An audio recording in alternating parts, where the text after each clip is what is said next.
right, Connell McShane, thank you very much. Well, it's C-Day, car day on Capitol Hill. The big three automakers reprised their appearance before the Senate Banking Committee today in their quest for a bailout.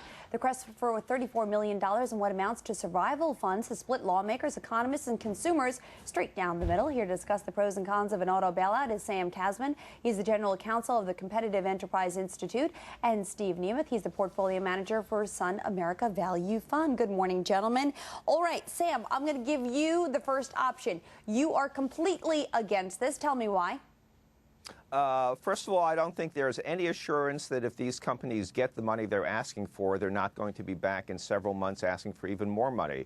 I think the only real success of the bailout so far has been that they keep increasing in size, and the lines of companies and state governments and local governments waiting outside the door asking for more money just keeps increasing. If we keep producing this bailout mentality, in a sense, it's in the best interests of any industry to make itself out to be as poor and as precarious a condition as possible, because that increases your odds for getting federal money.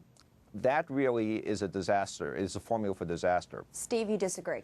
I disagree. I think a bailout would be a good idea.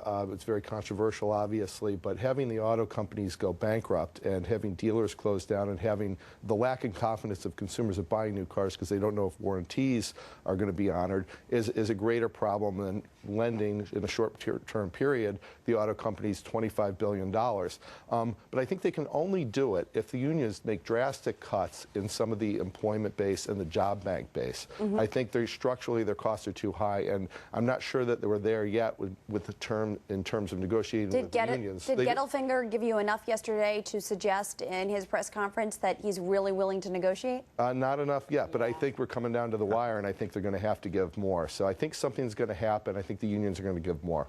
Sam, you know, 4, I think, out of 7 airlines in this country have been in bankruptcy. They've been able to succeed. Everybody says cars can't do it because you need warranties. But if we had a government-structured bankruptcy where we backstop debt to creditors, why couldn't we do that?